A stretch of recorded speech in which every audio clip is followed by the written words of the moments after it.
Time is X minus 10, 9, 8, 7, 6, 5, 4, 3, 2, 1, 0.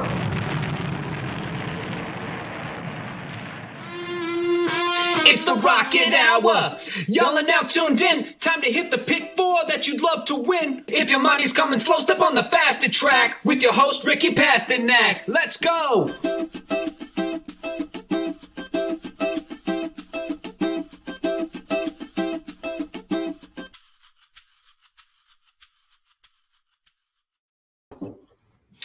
What's going on, everybody? Welcome back to another episode of the Rocket Hour. Unfortunately, I had to take my Syracuse sweatshirt off after yesterday. It was a great game. We do have a lot to get into. Aaron's still wearing his Oklahoma sweatshirt.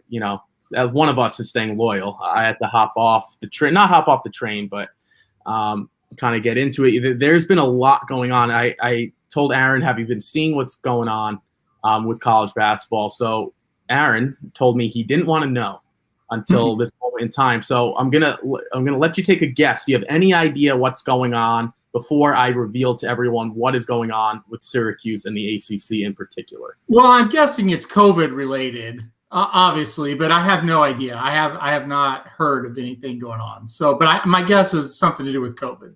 So what happened this morning, and I'm not going to say who I got it from. I won't release that. Virginia has tested positive for COVID. Okay, so that automatically, right, to Aaron's face, to Aaron's thought, expression, it means it's a massive deal. First of all, Georgia Tech will move on to the final. That's the least of the concerns. The next concern is obviously, as a Syracuse fan, what happens?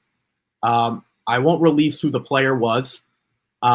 Again, I do know this because I have connections to the program. One of the players tested positive who played in the game. He tested negative before, but he did have symptoms, and Virginia did not release the information. So this is massive news. Again, I might be breaking some news, honestly. I won't release details, but as of right now, Virginia is not ruled out of the NCAA tournament at the moment. But that can be coming down the pike. In terms of Syracuse's concerns, they will obviously have to test again, and they will all have to quarantine. They've been in their own rooms. But Coach Boeheim, from people that I've spoke to, is completely livid. Because they might be out of the tournament and they've done everything right. Yeah. Virginia did not disclose this information prior to, and this player played. So it's literally breaking news. Before we get off here, we might have more details. So a few different things can happen here. Syracuse might get in if they test negative, just because people are feeling bad for them at this point. I'll be completely honest. For what they've had to go through, just getting back onto the bubble, the way they played yesterday, they deserve to get in. Aaron and I kind of talked about it off air. Yeah. And we said you can't objectively look at this team and say if they get hot, they can't get to a Sweet 16 or at least beat one team. If they get very hot, I'm not saying they are a Sweet 16 team. The other thing is, if you're Virginia, and this is all true and it's somehow proven, which it will be tough to prove, all that they should be banned immediately from not only this tournament, from the 2022 tournament as well. I think it is a strong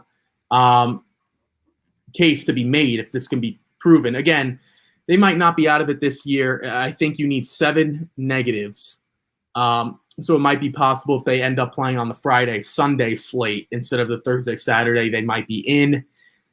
This is very, very interesting. Aaron, I want to get your initial thoughts. Someone said, I haven't heard a thing about this. Well, I'm breaking the news to you. Again, I'm not going to give you details who it was. I'm not going to give you the details on how Syracuse got this information. And I'm not going to give you the information on how I got this information. I might share that with Aaron off air, but I will not be sharing that on air. Dennis said, I thought it was 7 negatives and 5 healthy players. I'm not sure what the rule is other than the negatives. I don't know how many healthy players you need, how many scholarship players, if you could play with 5 walk-ons. I don't know. And it might be conference to conference, and now it's opened up. Aaron, your initial thoughts on this, and I guess what this might lead to in terms of the NCAA tournament, because I guarantee you, I bet my life that one team will move on in the NCAA tournament because of a positive COVID test.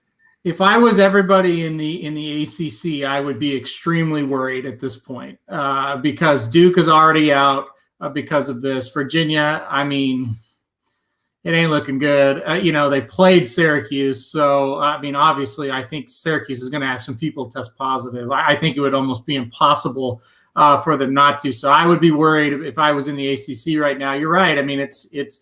We talked about this a couple of weeks ago, actually, if you remember. I know you do, but people listening, the problem of what happens when a team gets into the NCAA tournament and has COVID, I think we're going to get the reality of it. It's hard to leave it on Sunday. Are we going to leave Virginia out?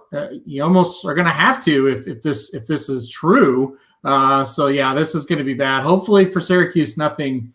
Nobody has it, nobody tests positive, but I don't know how that's going to be a reality if everything that you're breaking here is 100% accurate.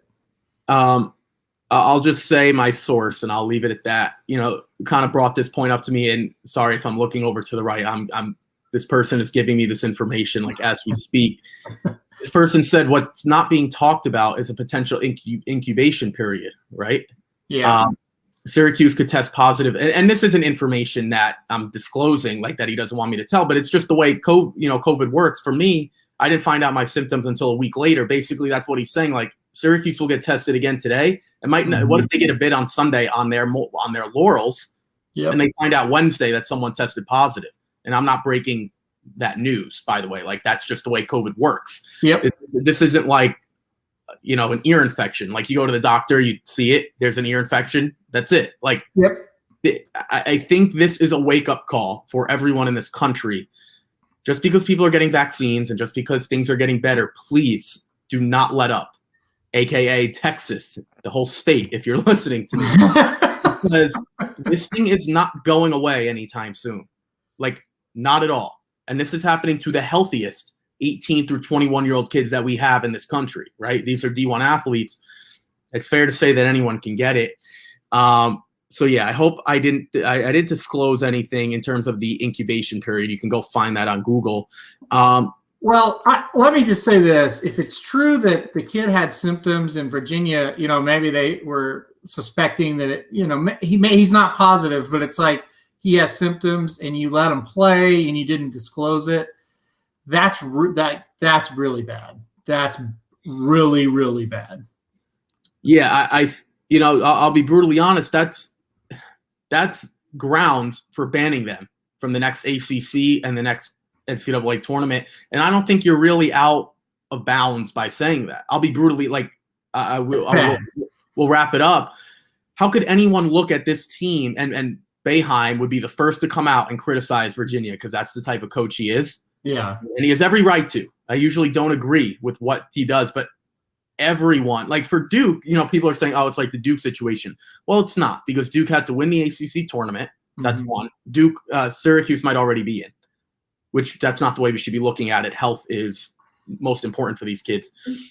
The other thing is Syracuse had nothing to do with what happened.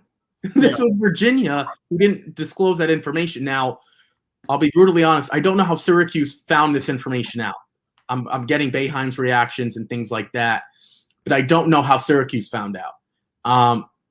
Obviously, Aaron didn't check Twitter, and I've seen it on Twitter, but I found out around 8:39 this morning. Yeah. 8:39, no, 8:30 through 9, not 8:39. And it came out on Twitter a little bit later. But yeah, I'm sure it's all over social media. Some of the details I might have shared, not incubation period. Again, you can find that on Google. So I'm nervous for the sport. I'm not nervous for Syracuse because I think they would have gotten in, and I think Syracuse people kind of would just feel bad for them, honestly, at this point. And if Virginia's not able to get in, think about it. That's one less team that's now in the tournament. Syracuse, they're that close. Obviously, Oklahoma doesn't have to deal with that. But yeah, some true breaking news. I think this might be the first time that I've actually broke news on this show before. That So yeah, I just want to go over that for 10 minutes or so. Aaron, we are done by 11:50, like we have to be today. Real quick, let's talk about your Sooners. What did you think last night? Obviously not as groundbreaking, not as it wasn't visually appealing as a neutral, but they did make it a game. They were down by 20 or so, cut it back. Kansas was able to get the best of them, but Oklahoma still, I wouldn't rule them out. I think that's still a legitimate Sweet 16 team. You're closer to the team. You read all the reports and the people that are close. What are you feeling heading into the NCAA tournament? I mean, it's a team that has a ceiling, and there's no doubt about that. They don't have enough talented players. They've got a few. They don't have enough. And I mean, they're a tough team. They're a gritty team. They'll be tough to beat, but they're going to probably be outmatched once they get out of the first round. I think talent-wise, they can win the first round, and then they're going to have to kind of get lucky to win past that. But they play hard, and they've got to get a little bit of better caliber player. And that's been the OU struggle forever. They got lucky with like a Buddy Hield, and Blake Griffin was from Oklahoma City, and Trae Young was from Norman. So, they were able to get those guys, but year in and year out, they don't have the elite players, and it shows when they play a team like Kansas. So, I mean, they've got a ceiling. If they get to the Sweet 16, it's a phenomenal season. So we'll see what happens, but I'm not optimistic. I think they can win one game. This Oklahoma team reminds me a lot of the Syracuse team that went to the Sweet 16 when I was there. Like, they'll try to hold you to 60 points or so and hope they can get 61. And that's not a good feeling, at least for Syracuse. College basketball is about making shots. And Oklahoma can't do that, and Syracuse can't. Now, I'm not saying Oklahoma is a worse team than Syracuse. If I were to pick right now, I think Oklahoma is the better team. Oh, I think Syracuse is a better team, but well, and it's tough, right? Because Oklahoma's played better teams. Yeah. And they've been tested. Not that Syracuse hasn't, but the ACC is weak. But to Aaron's point, to kind of sum it up before we get into some stakes previews, their best player, Austin Reeves, is a transfer. Mm-hmm. I mean, not that Lon Kruger's not a good coach, but when you think of Big 12 basketball, at this point, you're thinking of Baylor, you're thinking of Kansas, you're probably even thinking Texas before you think about Oklahoma. Mm-hmm. And it's one of those situations that if you're an Oklahoma fan, you kind of need to get lucky. Austin Reeves, Trae Young, Buddy Hield. And that's fine. Buddy Hield got him to a Final Four. Trae Young was the talk of the sport for a whole year. And he's I shouldn't say the talk of the NBA, but a legitimate top 20, top 30 player in the NBA. Very, very good player. It's one of those situations. I'll sum it up by saying this. I think college basketball has given this country something to think about in terms of we are not out of the water. And from someone who got COVID, Aaron, I believe you did a long time ago, like a long, long time ago. Me a little bit more recently. Just I don't care if I never hit a bet for the rest of my life. Like if you only listen to me for this moment, please take this seriously. Like, please, we're begging you. Not so we can get back to the track, not so we can get to a ballpark or an arena, because there are a lot of lives at stake. And I'm from a little town of 7,000 people. Is my hometown, and I think they had the 8th death yesterday from COVID, and I've known all 8 of them, and only I'll say 2 of them were old age. The other ones 40s, 50s. So. It's serious. It's very serious. It's very things are getting better in this country, and people are getting vaccines, but we don't even know if you can we don't know if you can even transmit it yet. Like we aren't sure. Jared, on a lighter note, says that was back in Zaga. He says you guys talk about horse racing and college basketball is my forte. Jared, weren't you the one that said North Carolina State was going to beat Syracuse? Yeah, you had 150 on North Carolina State the other day. You should have played a $150 pick 5 ticket. But yeah, again, a lot of people are right. Thank you guys for chiming in. Patience is a virtue from Mark. Get your shots in. Yeah, if Aaron said it yesterday, get on a waiting list. It doesn't cost you anything. It costs you one phone call or one email or some reaching out. It costs you about 30 seconds to a minute of your time. and you could probably save a life or someone being sick. And yeah, a lot of health issues. Let's move on to some lighter notes. We got stakes action to cover. We will start with Santa Anita and then make our way to Arkansas. Jared says he won his pool every year. Luckily, NC State and Syracuse wasn't a part of the pool. Listen, No, we're just kidding. I'm sure you're great. I hope everyone here is great. Yeah. I'm just breaking news. I'm not saying who's going to win anything. I'm just trying to. We only have one data point for Jared, and it was a miss. But listen, you've got a long way. Listen, you got a long time here. We got a lot to talk about with basketball. So that is true. Exactly. To Aaron's point, there is you can make hey, if you Jared, if you want to send me a bracket of yours, I'll be more than happy to take a look at it, and I'll even come on. You can get a shout out. How about this, Jared? If you get your Final Four, and this is for anyone, if you get your Final Four / Elite Eight teams right, all of them right, I will let someone come on the Rocket Hour, and we could talk whatever you want. That is, I'm saying that to everyone. I'll even tweet that out. If you get your sweet, how about this? 7 out of 8 elite teams and your Final Four teams right, I will write that down. Anyone can come on. I'll have 20 people on here, and I'll be willing to sit back. 7 out of 8 elite teams, all your Final Four teams correct. You can come on here for free, and I'll even, I'll even throw in a free Pick 5 ticket for you as well, because it's just incredible. And with COVID, it's tough to do. All right, we have stakes action. We got to get to it. Aaron, I'll start with you. We're just going to do the 2 Santa Anita races, the Santa Anita in Grade 3, and then we will move to the Beholder Mile. Dennis says I'll fill out 20 brackets. Sure. Go ahead. You can. I'm sure it wouldn't matter. Aaron, let's start here. The San Simeon. This is really, really interesting. I think there are a lot of ways you can go. We actually have a mare going to test the boys here in the San Simeon. Is that where you're going to go? Are you going to go with the filly or the mare, or are we going to go with one of the boys here? I did go with the filly. I think Jolie Olympica is simply just a little bit better than this field. The way I look at this field, I think if she's out of it, it's a very competitive group with horses that are probably going to trade wins off and on.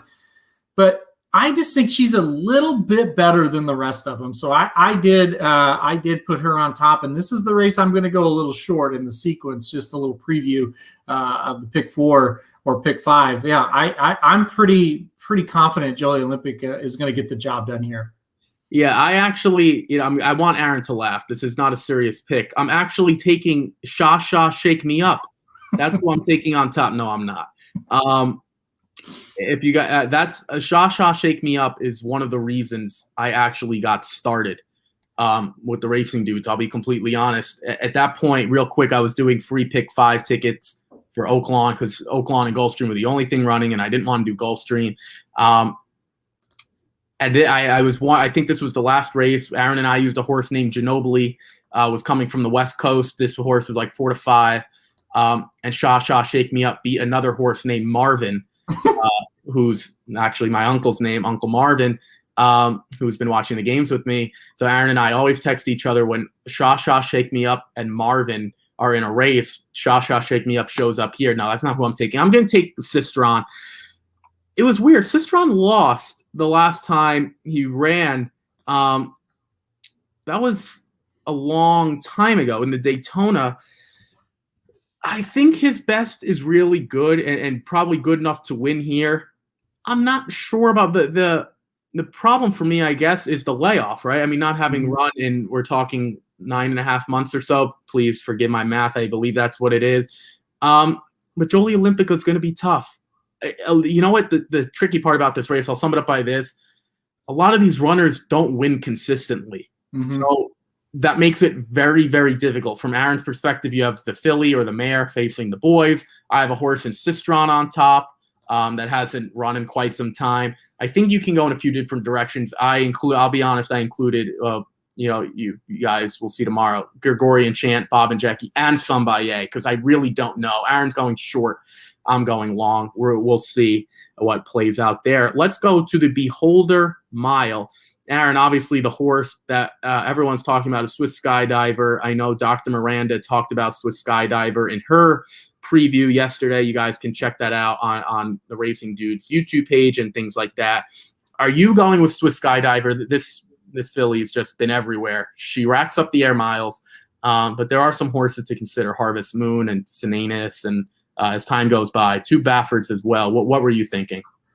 I'm a little worried about Swiss Skydiver in this spot, and I hate to go against a horse this good, but I think this is a time you try to go against. Coming off a really long campaign, first out after a layoff, ships over to Santa Anita where horses have not been running well in the dirt that ship in at a mile. I don't really think that's what she likes either.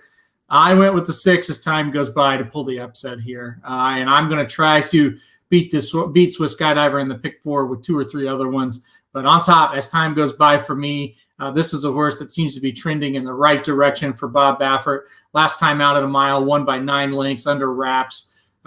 Pretty easy win. I think this horse is getting ready to run a big one and is going to get ready to, or is developing at the right time and just in time to pull off a win here.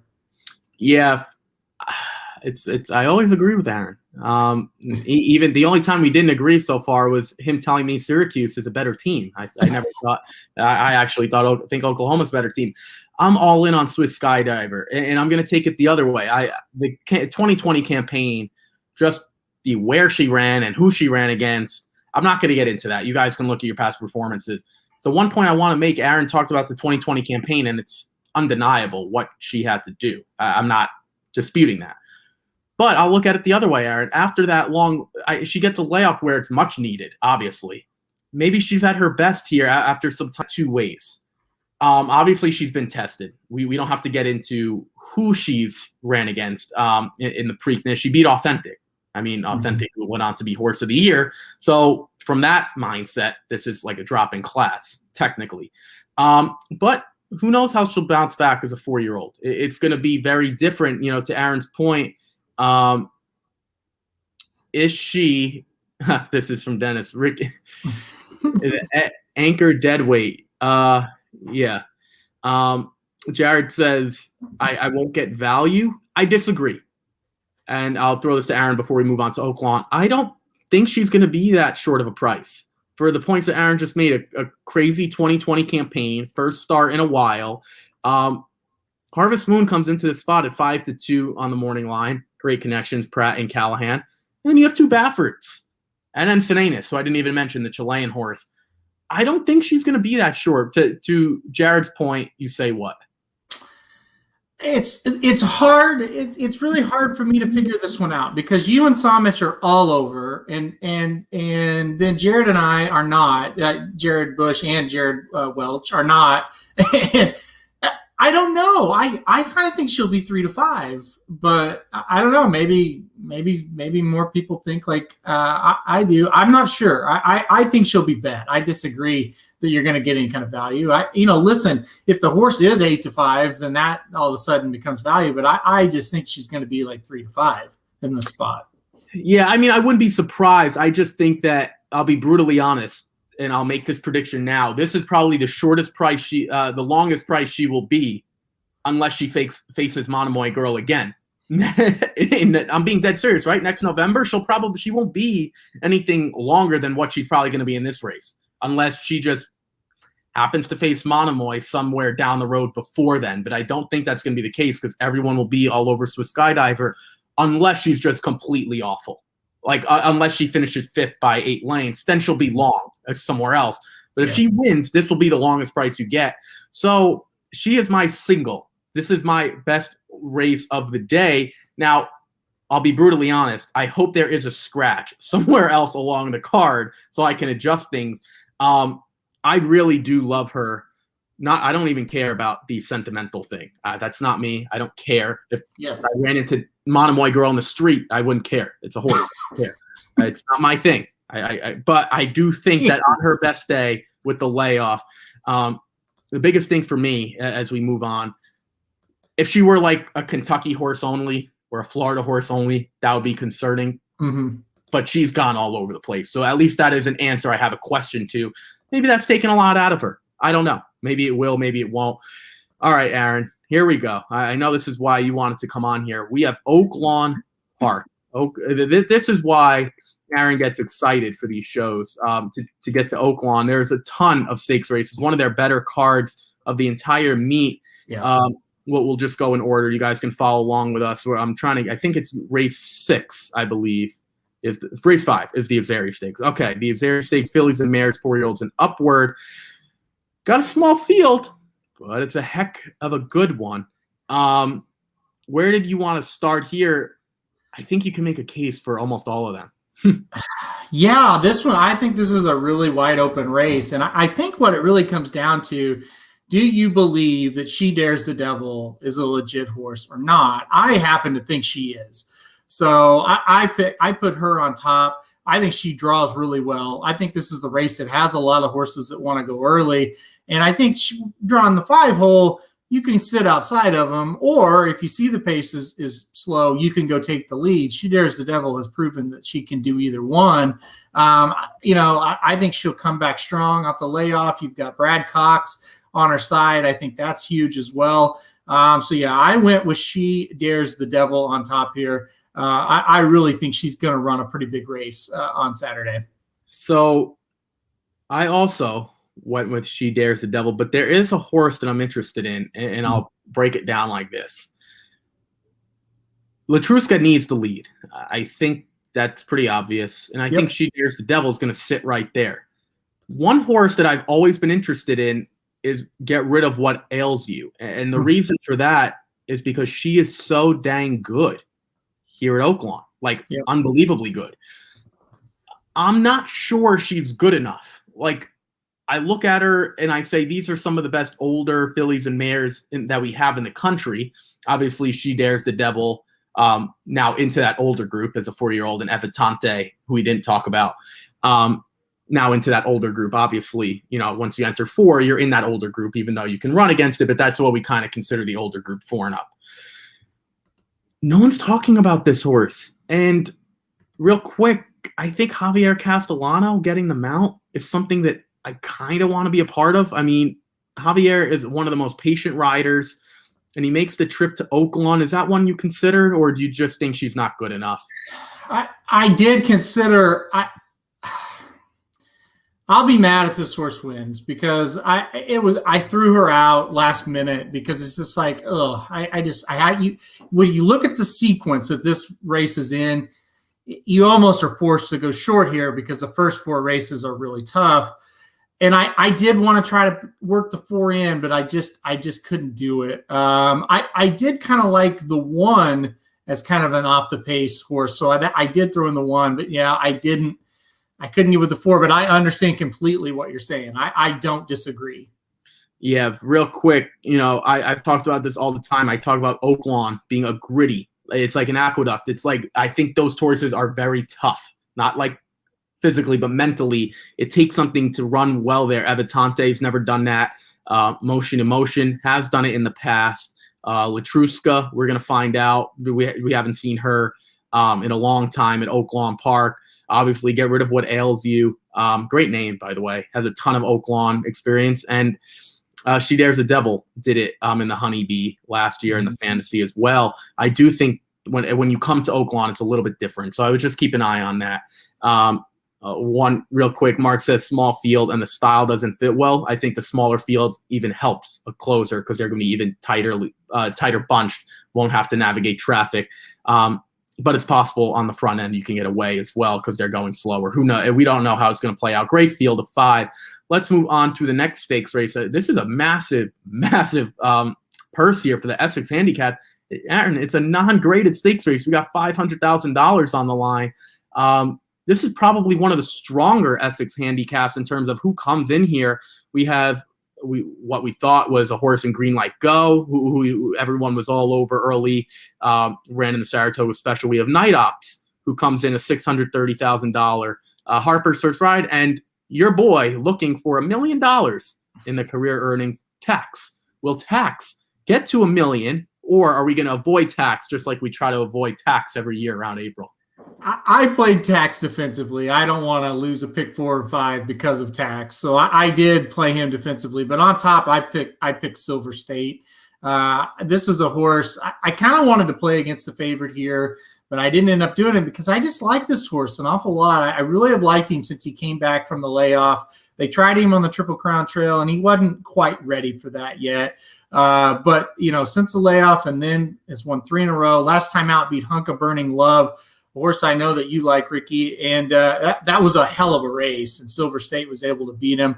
I'm not sure that this race is tougher. I think it has a little bit more star power from a name perspective, but I kind of think Silver State is just as good, if not better, than this field. So I played him right back. Yeah, I use Silver State also. Not only one here at Oaklawn, which I love. I really like those horses, but I do like Hunk of Burning Love a lot. That is ran in the 5th season stakes. The first race of 2021. He also beat Sha Sha Shake Me Up, and any horse who beats Sha Sha Shake Me Up is a horse that I want. No, I hate that horse. Him, Marvin, and Ginobili should all hang out on the beach, not run again. I do think Silver State though is just in good form, and I look at the rest of these horses. Tax. I'll get beat by a horse like Tax. The last time he ran a good race was the Harlan Holiday. That race stunk. But before that, he hadn't won since the Jim Dandy. Night Ops, I don't know what he beat in a Cornhusker. The horse I'm interested in, though, a touch. Rated R Superstar. Now, hear me out. That's not the horse that I put on top. But if this thing gets a little bit quicker, then I think I think some of these horses are going to vie for speed. I'm hoping it melts down. Now, I don't think I've used Rated R Superstar on any ticket yet, but you never know. A scratch might get into the mix. Rated R Superstar could be one that definitely needs to be factored in. And if you play the way Aaron plays, which is a try box, I definitely would want that horse. Who knows? Rated R Superstar might just get the job done. But real quick, before I say this, I don't like anyone in this race in terms of I do like Silver State, but I don't like really anyone moving forward. This looks like a race that if I were to pick a long shot in any of these stakes races, this is where I'm going. Someone asked me, Dennis Trusty goes, where does Rated R Superstar come from? Oh, Edge, the wrestler Edge. I believe that's where it probably came from. I'm not sure. That's what his wrestling nickname was. Let's move on to the next stakes race. A great card, by the way. Temperance Hill Stakes. I never know what to do with these. These crazy distance races are really tough to figure out. So hopefully Aaron can help me here. Where are we going here? We have 1.5 miles. It's 12 furlongs for older horses. Where did you want to go on top? Yeah, I learned a long time ago with these marathon races, unless you've got a horse that is just really proven at the distance, whether it be turf or dirt, to take a long shot. And I don't really think we've got a horse that you really sit there and go, okay, this horse is a lock at this distance. You're to Blame is definitely the one that's ran it the most, but his resume is pretty spotty. So I went with a long shot. I went with number 6. Hey, Jared Bush, you like him too? Number 6, Treasure Trove for me. I really like this horse coming in here. I think the pedigree screams 1.5 miles. Maker going marathons on the turf. That is a money angle. We'll see if it can happen on the dirt. I love that Florent Giroux gets aboard here. 12-1 is just too good to pass up. So I went number 6, Treasure Trove on top. And this comment right here, I'm 1,000% against Tenfold. 1,000% against Tenfold. And that I have been for a long, long time, and that hasn't really ever let me down. So that horse got way overrated as a 3-year-old and just has not done much since. Yeah, I'm not a big Tenfold fan either. So I went Plainsman. And the reason I went Plainsman, I like that pick. The reason I went Plainsman is because these races, I've learned over time, when you're a closer, and Aaron, feel free to push back on this opinion or on this thought real quick as I kind of get to Campaign and Lone Rock. You guys can see that.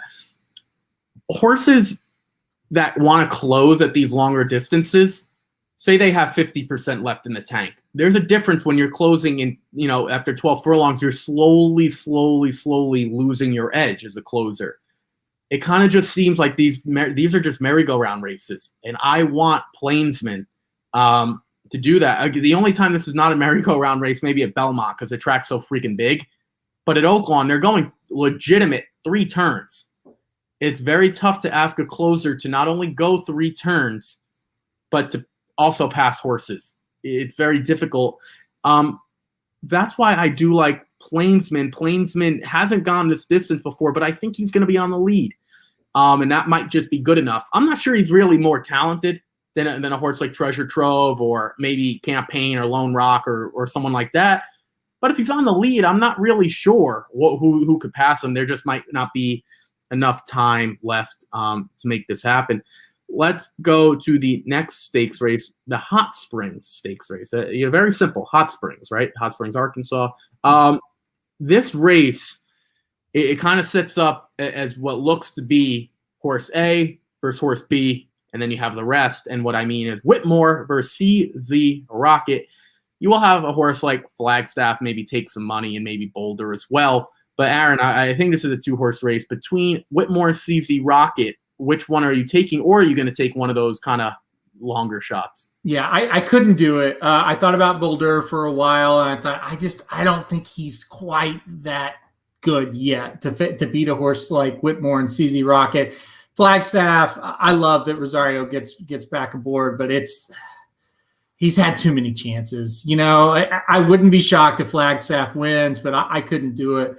And yeah, I'm with you. I think it's between Whitmore and CZ Rocket. And here we have a listed stakes at Oaklawn Park on March 13th that is a rematch of the Breeders' Cup Sprint.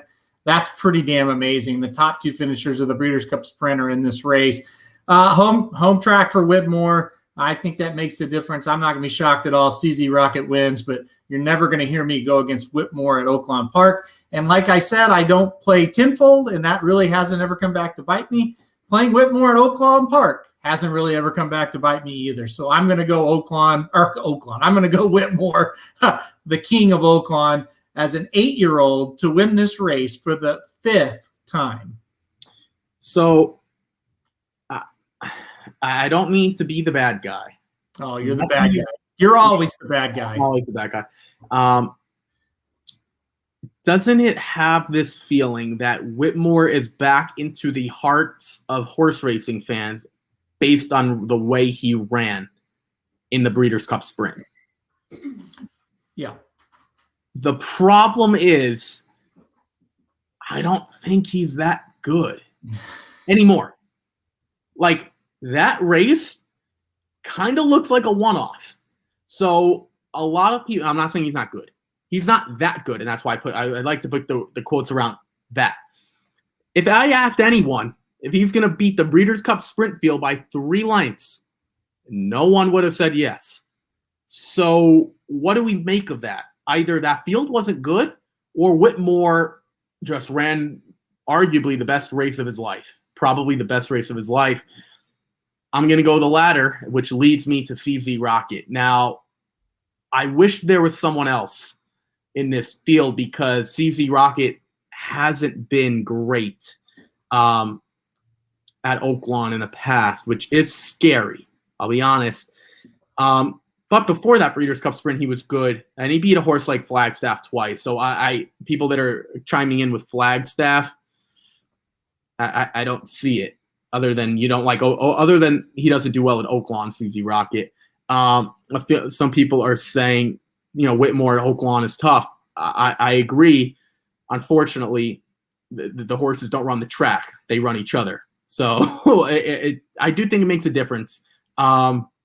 But I'll take CZ Rocket. So Aaron and I are against each other again. But I think making a bet for Flagstaff. I don't think he's ever beaten CZ Rocket, and he hasn't done it recently. So I think we split the difference there. But I think we agree this is probably a 2-horse race, and I think you'd have to make a case for someone else.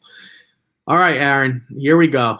The feature of the day, the Rebel Stakes Grade 2. Unbelievable. We got $1 million Grade 2 purse. It's unbelievable.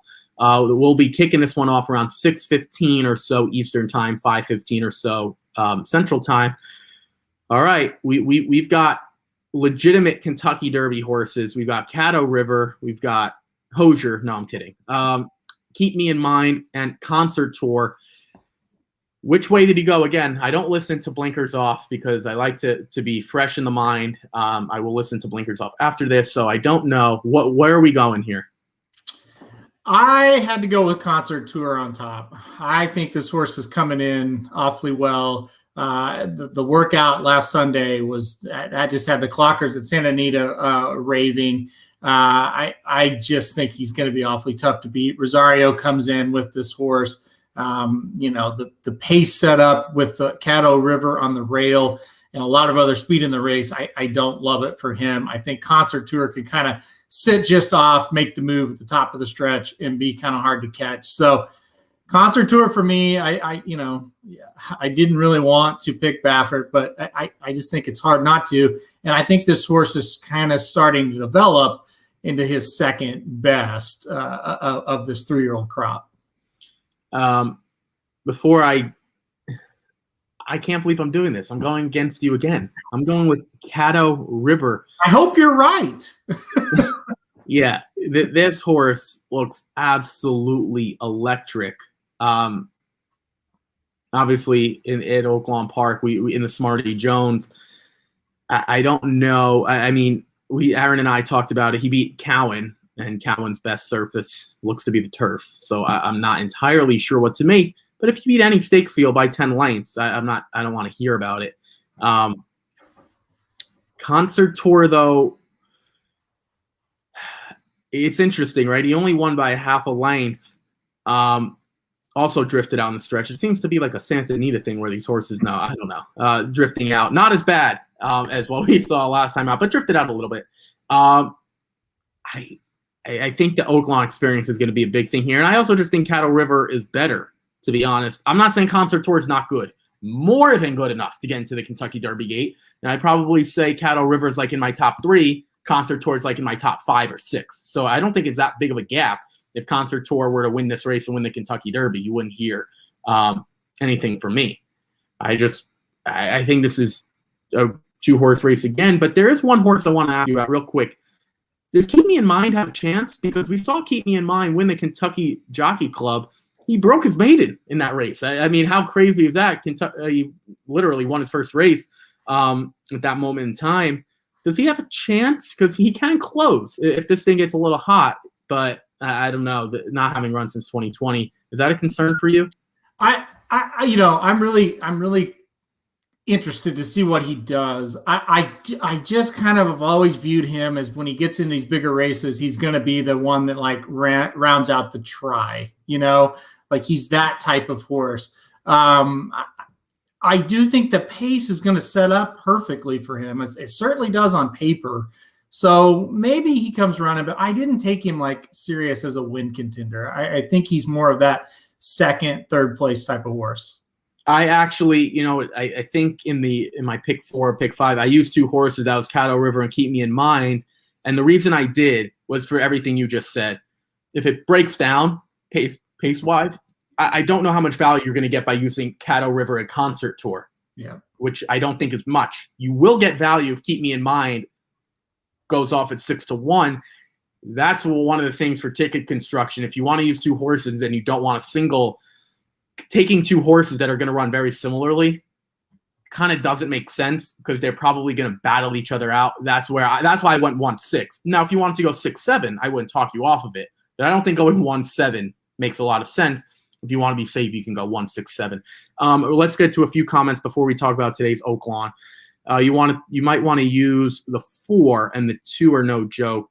For me, Get Her Number beat Rombauer in the American Pharaoh, not having run. That no thanks. Well, just real quick, Jared, and you can tell me what I look at every horse hard. What am I missing with the 4 that makes like I get that you like the horse maybe, but why are you so confident in the 4? Because there's nothing there for me that shows that I should be confident that the 4 is going to run big here. Yeah, me either. I don't like the 4 at all. And then we talked about the 2 Big Lake. I prefer the 2 Big Lake because I think if this thing does close, Big Lake will actually get a jump most likely on Keep Me in Mind. So maybe if Keep Me in Mind goes from last to second or third, maybe Big Lake is the horse that I would want. I really don't want anything to do with Get Her Number. Aaron did a whole guide on this, so he really broke these races down. Honestly, much more intensely than I probably did, and I couldn't even get Her Number either. Well, it's not that you can't get her number. It's just you're just making a complete guess. That's how I looked at Get Her Number. You have no idea what that horse is going to do, like none. Yeah, if the horse wins, you get a pat on the back for sure for predicting the horse was going to run well. But you're making comments that he's going to progress up and this and that. We haven't seen him since September of his 2-year-old season, and now it's March at Oaklawn. It's just a guess at this point. Yeah, the best case you could make for that horse is that it's going to be the second start on the dirt. And maybe this is just a crazy dirt horse that we didn't know anything about. But he's going to have to run so a big time race. Someone else, I think Vinny chimed in and said, Mr. Jaegerbomb will steal it on the front end. Oh, that was last. I think that was. That was yeah. All right, that is that's going to do it for us. Please keep coming with your comments, your Rebel comments, Oaklawn comments. We are going to kind of shift gears. Hold on, real quick. There was another comment. I think the 4 is maturing at the right time. Why? We haven't. How do we even know? That's my whole point. I'm not against the 4. I'm not saying you guys made a dumb pick. I just would like to know what you guys are seeing.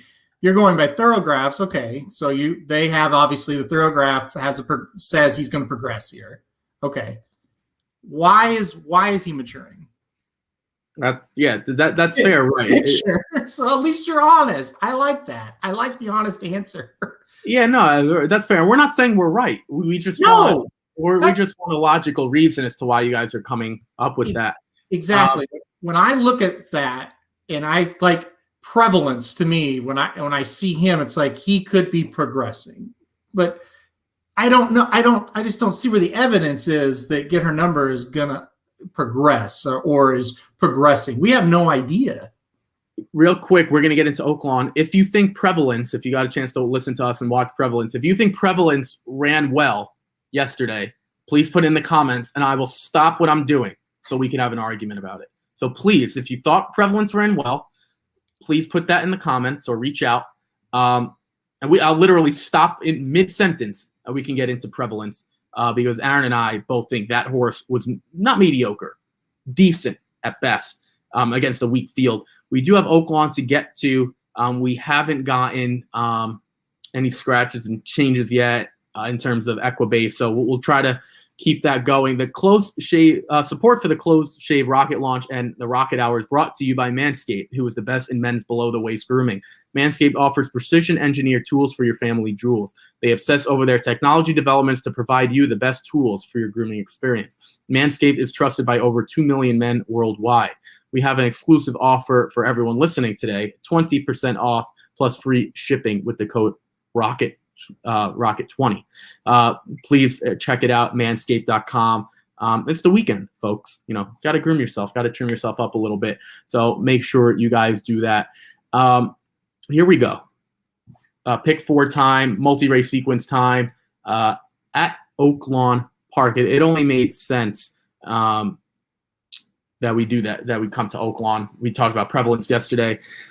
All right, Aaron, I'll start with you. We have race 7. This isn't race 6, by the way. Usually 6 through 9. We're going to start race 7. They have 10 races today at Oaklawn. Just wanted you guys to know that. I thought this was a decent race, maiden claiming 30,000 through 25,000, going 1 mile, 8 furlongs on the dirt for fillies and mares, 3-year-olds and upward. All right, where do we start here? How did we kick off the sequence? Yeah, this definitely is a tough race, and it's not the worst maiden claimer you're ever going to see. So that's good news, right? I mean, we've done worse on this show for sure. I'm gonna rely heavily on the 5 horse today. I have $5 or $10 to win on the 5 in 3 straight races. So this will be my first of 3. Brad Cox. brings this horse back to the dirt here at Oaklawn after, the horse ran pretty well at Turfway, just couldn't quite get the job done. I went back and rewatched the races. I don't think that horse liked the synthetic surface at all. I really don't. I think getting back to the dirt will be good for this horse. So I put the 5 on top to start us off here. I kind of think the horse, gets flow, and I think, we'll be able to ride this horse out of the gate a little bit, get some position, and kind of just pounce when the time's right. So I thought the 5 was going to be well meant for this race. Wasn't overly confident, though. Another horse that I kind of took a look at pretty hard was the 6, Making Progress. And I think the horse is aptly named because she seems to just be making progress, right? Just kind of chipping away at trying to find that win. But the reason why I didn't put the horse on top, she definitely has the look of a horse that just hits the board a lot. Dropping down in class again, I think that'll be good. And another problem is, man, she just kind of comes from too far out of it. I didn't like that either, but she certainly is logical to use. So the 5 and the 6 were my top 2, but I went $5 to win on the 10 to kick us off. Yeah, I used the 5. That's the horse I used in second. I went a little bit deeper here because these races are always tough. You don't need much to beat some of these horses, to be brutally honest. Granted, it's not Arkansas bred, thank goodness, because those horses aren't very good. This is open, at least. Let's start with the 4, though, Queen's Gift. Tries to break the maiden at 150,000 maiden claiming that.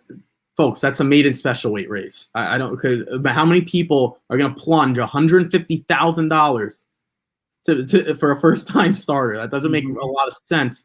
Was able to get Tyler Gaffleone, and at Keeneland, I think Keeneland's the only place where you can run $150,000 maiden claiming. I've never seen that anywhere else, so I believe Keeneland's like the only place you could do that.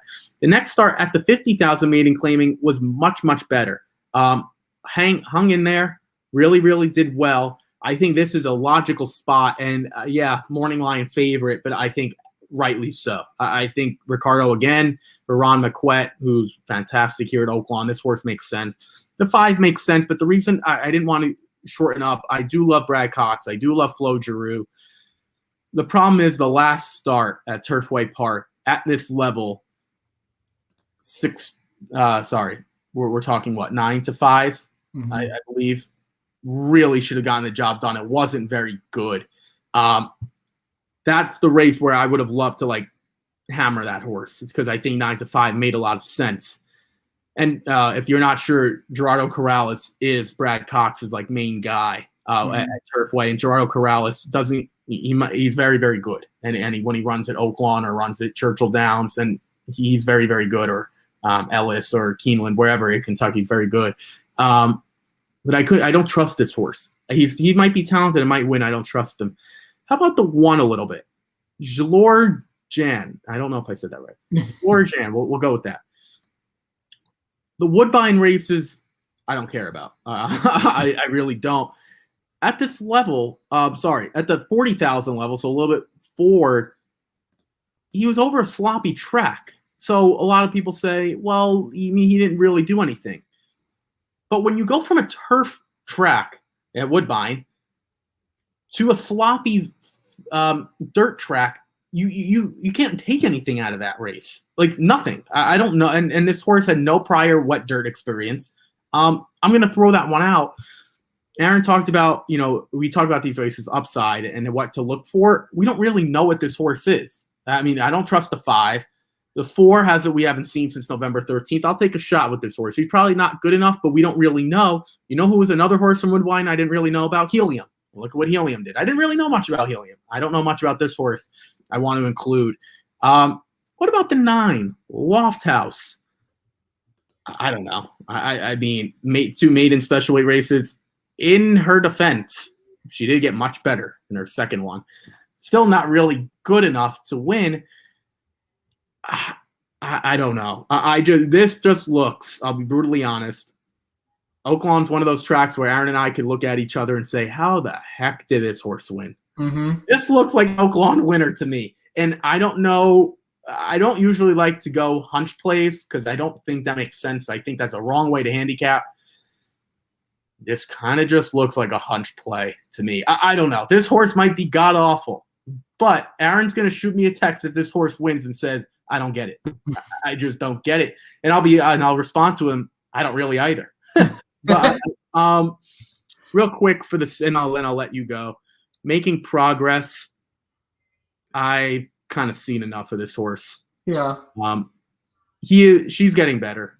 Fair enough. I'd rather take a shot with two horses that I don't really know about, with the 1 and the 9, because I think the 4 and 5 are better than the 6, if that makes any sense. What did you think of the 1, the 4, or the 9? Any of those that you considered, or any ones that maybe you're intrigued by? Yeah, I used the 4 and the 9 as my other two. The 9, I think, is going to get out to the lead. If you trust the time form, pace figures, which is hard to do in a race like this where they're all kind of spotty. But the 9 does have early speed, and the 9 got out to the lead last time out over this track. So, I could kind of see maybe the 9 setting the pace, maybe fading for second or third. I kind of think that's maybe what's going to happen. But you're right.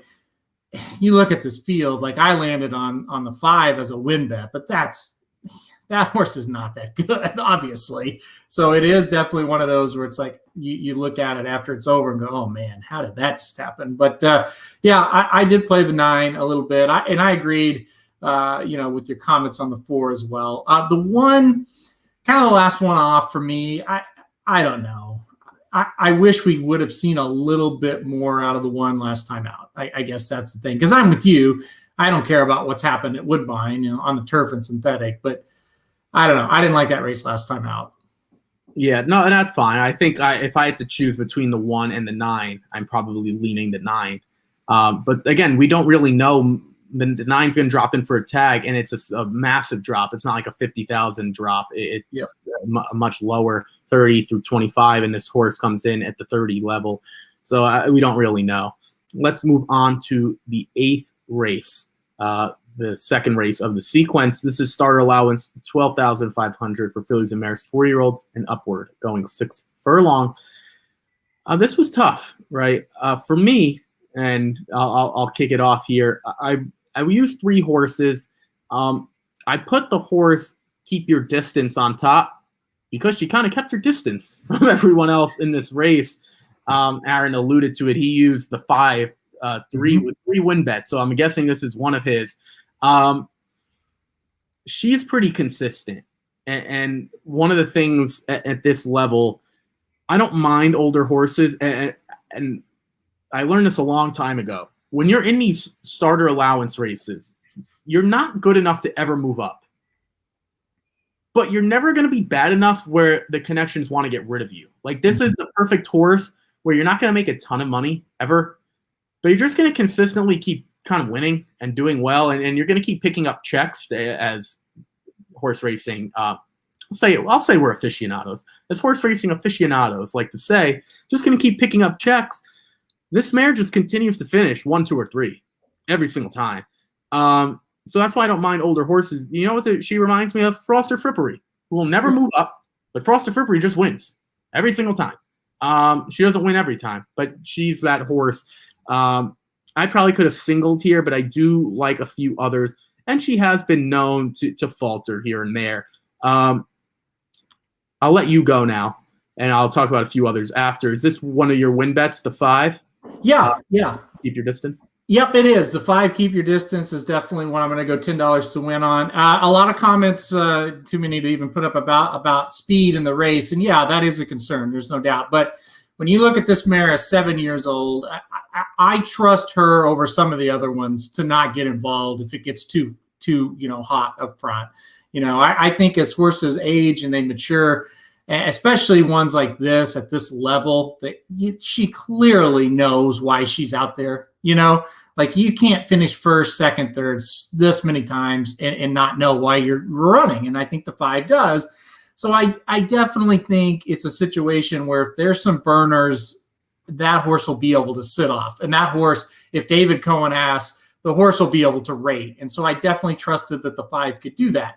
Now, the flip side of it is, let's say a couple of those speed horses don't do their job, and the 3, who I think is the fastest of the group early, gets out in front.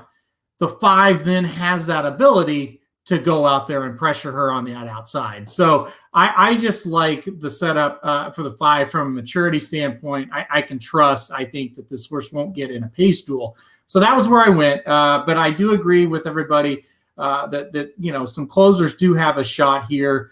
But for my money, I thought the 5 was most likely winner. So $10 to win on the 5. A horse I really kind of liked in second. And the only worry is now it's out of the Diodoro barn, but the 4 Could You was running some really nice races. Won 2 in a row, won 3 in a row, I'm sorry. And last time out won at Oaklawn Park. Yeah, this is a little bit tougher race. Yeah, new barn. But like we said, it's the first off the claim, and it's only been 29 days. So the 4 might get sneaky and run decent at 12 to 1 at a price. But as far as a win, I'm all in on the 5. Yeah. Could You has been running well. I just don't – honestly, I don't trust Kim Puel at this point. And that makes sense. Yeah. You like the 5. Did real quick, did you talk about the 2 or the 3 a little bit? No, let's see. I had the 2 and 3rd. Okay, so and you didn't use the 3. Right. I had the 3 and 4th. So okay, so I'll talk about those a little bit. Yep. Because the interesting thing, I don't know what to make of the 2, and this is why I say that. And I'm interested to really see your opinion on the 2. Kasserine Pass makes the move to Oaklawn under Federico Villafranco. Makes sense. This is where he is. And Remington to Oaklawn's not that far. Makes sense. But why at the waiver claiming 10,000 to win by 7 1/4? I don't understand. Now, is it possible she's just really good with wet dirt? Because the other time that she ran, I think on September 10th, I'm looking now, she won. So maybe she just likes moisture in the track. And maybe this was just one of those races where no one really knew. But doesn't this kind of seem to be to like a similar spot other than this is protected? So like 8 to 1 was shocking to me. I kind of looked and I said, I don't know, I'm missing something. And I couldn't wait to talk to you about this one. Am I missing something? Because 8 to 1 morning line for a trainer, I don't know Aiden Green all that well, but I do know Aiden Green's 5 for 7 in the money. And I do know Elvin Gonzalez is a pretty good rider. Yep. So am I missing something here? Or is this horse just not going to go off at 8 to 1? I think it's the same kind of thing with the 4 as is with the 2. Just the fact that it's away from Caldwell and Villafranco now, that they don't think people are going to bet it. But I'm with you. I thought the 2 could run back here and run very well. And I'm with you. Like this trainer, not very many runners, but it's not like the percentages are awful. I thought it was a good use. I definitely think the 2 makes sense. I think your 3 horses make sense. Yeah, and the 3 Jets of Ginin. I mean, I'm not sure. I'll be brutally honest. I don't know. Watch Hallworth a lot. Almost never. I usually do Sunday nights, I believe, because I'm bored.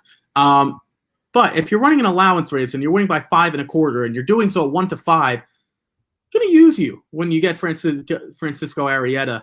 Kind of just makes sense. And this horse fits in terms of the time form.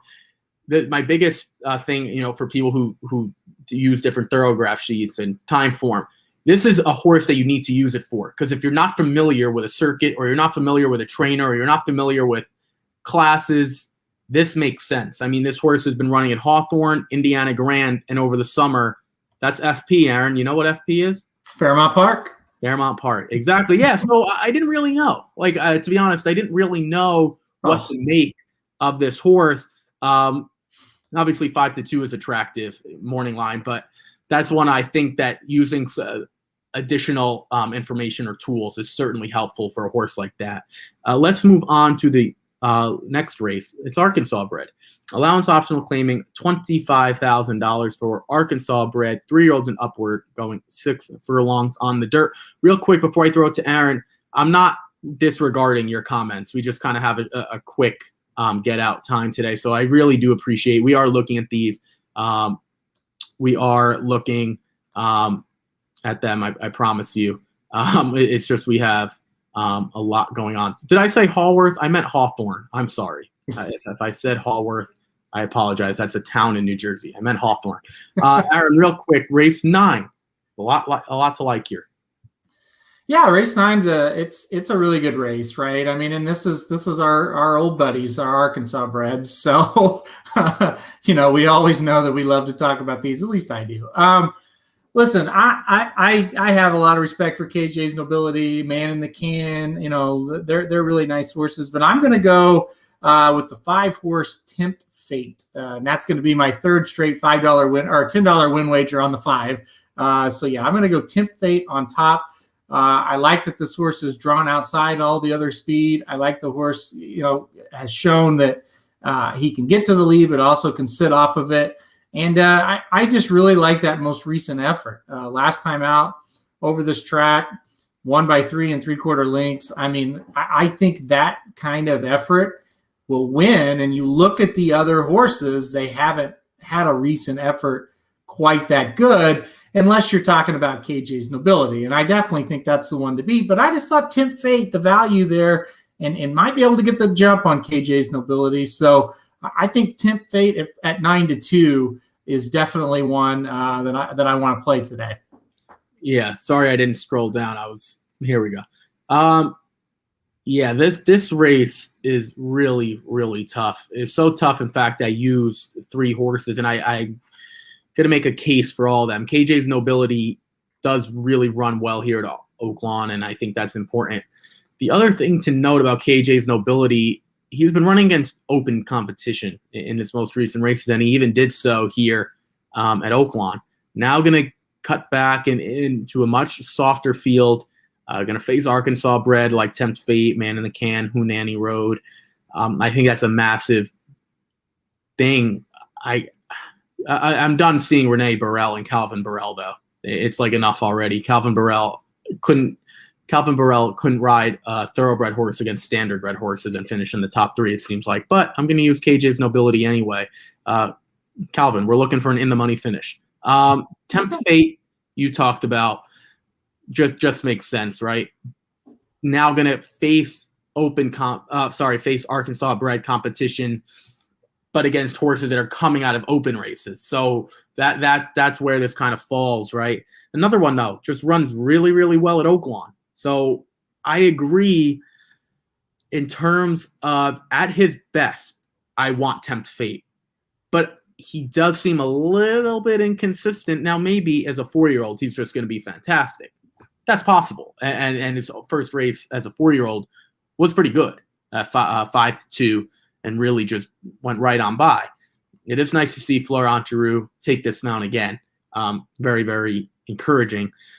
The other one is Man in the Can. Man in the Can, 2 for 4 at Oaklawn, 5-2 morning line. Ricardo, Ron McQuet, kind of just makes sense.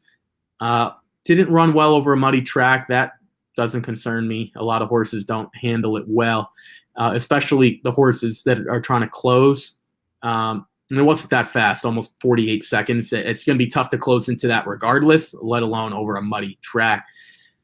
Dropping out of open competition again. So we're going to see the last time he ran against Arkansas bred, it was the Arkansas Breeders' Championship, beat KJ's Nobility, and then the race before that in the Rainbow Stakes, when literally at that moment, nothing was open across the country. It was just Oaklawn and Gulfstream and maybe table tennis somewhere.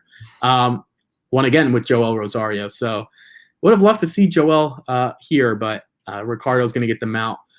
It was really tough, Aaron, to separate between these 3 because I think I just made a legitimate case for all of them. Why Tempt Fate over the rest of them? The price is the biggest one, and the recent effort was better than the rest of them. That's the other one. Man in the Can is really interesting, right? When this horse left Oaklawn, he stepped up and won an allowance race, and he beat Dean Martini, who then went on to win the Ohio Derby. And so everybody thought, damn, Man in the Can is pretty good. They stepped him up to the Bluegrass. He was close. He only got beat by 42 3/4 lengths, so it was close. It could have, something could have one little thing could have changed the outcome of that. You might have only lost by 40. Right, yeah. I mean, beating 42, not bad. But anyway, obviously, he wasn't that kind of horse. Here's where I hit the brakes with Man in the Can. Went to Remington after that Bluegrass, ran 6 furlongs in an allowance race. It was open company, but he didn't run very well. And then came here, and I know it's open company again. He didn't run very well. Like, he didn't run well enough to even beat like Arkansas bred company. So my thing is, I think you have to play him. I didn't want to put a win bet on him at a short price after 3 pretty bad races in a row. Can he win? Absolutely. But I think this horse will probably be the favorite. And I just didn't want to take the favorite a bet to win. Yeah. Well, we have some time for a few comments. We'll get to them because I think they're all really good points. Not that your previous comments weren't good, but I think they really are fit here. Love the 4, but Burrell, he's ice cold. I don't know it's been a long time since Calvin Burrell rode the rail in the when everyone knew about him. It was funny. People like that don't know horse racing were calling this guy Calvin Burrell. Been a long time since then. This kind of reminds me of like the Kent DeSormo thing, like Kent DeSormo, not for different reasons, but I'm just talking about like where they were and kind of where they are now. But it makes sense. He's riding for Rene Burrell. But I think this horse still fits. And Calvin Burrell has been on good horses before. This is an interesting comment talking about the 3. Aaron, I'll start with you. The 3 was claimed at Ellis. Then they put the 3 in a prep in a non-waiver claiming spot with no tag. I'm not sure. I guess it's fair if we're going off logic. They just wanted to protect him and get a race in him. But I'm kind of looking at his best, at his very, very best. He lost to KJ's Nobility already on a few different occasions. So is he going to be that much better as a 6-year-old? Aaron, real quick before I throw it to you, to your point, it's kind of like we're kind of guessing if he's going to be better as a 6-year-old. This isn't 3 to 4 or even 4 to 5. From 5 to 6, I don't expect much. Is that why you didn't use the 3 Hunani Road? I definitely think the point is accurate that they just wanted to protect this horse last time out, get a race under him. But yeah, okay. It's the consistency with which Hunani Road has been beaten by KJ Nobility. Now, he did get the best of him, like I think it was back in like 2019. But overall, that the form hasn't been great with this horse. Now, I will say this: I threw the horse in the pick 4 because Diodoro, he's tough to leave off. Let's put it that way. So. The fact that this horse is with Diodoro is definitely a positive, but I think we've got some proven track record that he hasn't, at least in the past, been as good as the 4, and that's kind of why I put him 4th over your top 3 there, because we have the same top 3, 4, 5, 6. Yeah, I agree. It's one of those things where the logic makes sense, but at the same time, we have to be realistic about how good the horse is. I'm just not sure he's good enough. But that's okay. I guess the logic does make sense. And from Aaron's perspective, trying to leave off Diodoro is trying to leave off Irad at Gulfstream. It's a move that's dangerous, but if it pays off, you could be right. And Hunani Road might not go off at 9-2. We'll see. Let's go to the final race. We'll wrap it up here. Waiver claiming 10,000. I don't like this race. I really don't. I think these horses aren't very good. It's for 3-0s and upward that haven't won 3 races or since last August. I guess I'm going to use. I'm saying I guess because I really don't know. I want to talk about one horse that I didn't put on top, but a horse I'm going to use, Will's Defense. This horse has just been running against better and has been pretty consistent. The 7, Will's Defense with David Cabrera, Randy Matthews.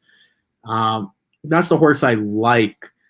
3-1 morning line. I just kind of think showing tactical speed, these horses probably won't pass each other. If Will's Defense can run a good race, will probably has a really strong chance of going gate to wire and getting 5.5 furlongs. Is what he does well. He's finishing the money in 8 out of 12. That's who I used. Defense. Where did you go? I did use the 1, 3, and 7, but I feel pretty good about Will's Defense here. Yeah, I didn't even use Will's defense in the try. So probably talked that horse into the winner's circle, just like the 10 horse yesterday with Irad aboard. I said, I'm going to go against that horse, not even put him in the top 3, and he wins easily, of course. So I went with a 50-cent trifecta box, 2, 3, 4, and 5 here. And it's a very similar to what I did yesterday at Gulfstream that didn't work out, where I tried to go against the favorite. I mean, I get why you've got him on the ticket, but God, this horse, just a lot of seconds, a lot of thirds, and just, I don't know. I mean, but you look at some of the other ones, it's not like it makes you real excited to play any of them. I thought the 3 for me was kind of the most likely winner. I kind of like the 5.5 furlongs. I thought the horse ran pretty good last time out. I know it was at the 6.5 level, but this is a pretty weak $10,000 claimer, right? Like, this is not great. I thought the 5 was very interesting coming out of those 2.5 furlong races. But I do think now you stretch out to 5.5, the horse is going to show some speed. I don't know. I thought at 10-1, that horse could get out in front and be kind of hard to pass. And I also thought that a little bit about the 4 as well. Changing barns, dropping way down in class, that's definitely needed. But I do think the 4 has early speed and can get out there and get in front. And if that happens, they're going to be hard to run down in this kind of situation. So 2, 3, 4, 5 trifecta box for me. Just literally taking a swing here and knowing if that comes in, it's going to pay for the next 4 or 5 days of wagers. Yeah, I'll be brutally honest. I could never, ever get to the 5. I could get to the 4. It would take me a while to get to the 4 because this horse has been dreadful lately. But maybe Jerry Hollendorfer gets him to wake up and finishes in the top 3 or so. But the 5, not only can I not read the name on the 5, it's giving me anxiety trying to read that name. Yeah, Diego Sainz was aboard in a 2.5 furlong race.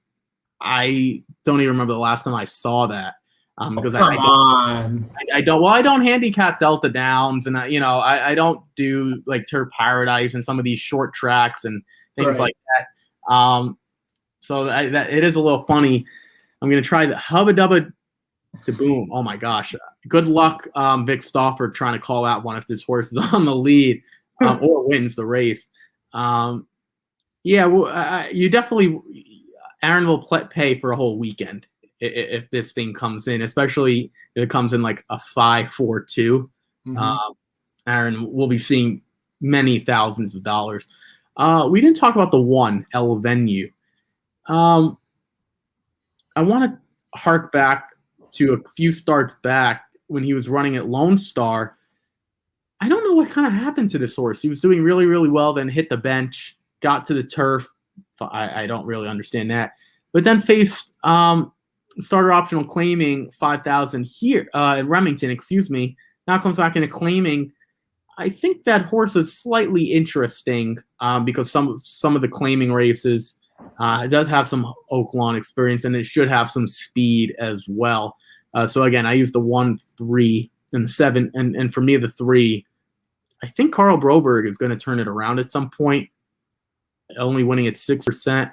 So that is one that I want to keep an eye on as well. Real quick, we don't have any scratches, I believe. I think they're out on Equibase if you guys want to check that out. But there aren't any scratches, at least for my ticket. Aaron had a ton of win bets, so I don't think he really has any as well. So we'll wrap up here. Aaron, I'll let you go first with your 4 races starting in race 7. Yeah, you just got to hope that the 5 wins the first 3 races of the sequence, and we'll all be good. Yeah, $5 to win on the 5 in race 7. $5, or excuse me, I've done that 100 times. $10 to win on the 5 in race 7. Hoping getting back to the dirt will help that horse. In race 8, $10 to win on the 5 once again. Hoping that the horse does not get involved in a speed duel, shows that maturity that a 7-year-old should, and just kind of sits off of the pace if need be. Race 9, $10 to win on the 5 once again. And then in race 10, we're taking a real big swing with a 50-cent try box, 2, 3, 4, 5. And if we only hit one bet today, let's hope that is the one that comes in. Yeah, for me, I'll start race 7. I thought this was wide open. I don't trust the 5. Aaron trusts him a little bit more. Trusts her a little bit more. Excuse me. Has been a favorite in 4 straight races and has yet to get the job done. I do like Queen's Gift on top. So if I had to go short, I'd go 4 or 5. But I'm interested by the 1 and the 9. The 1, we don't know what this horse is really on a fast main track.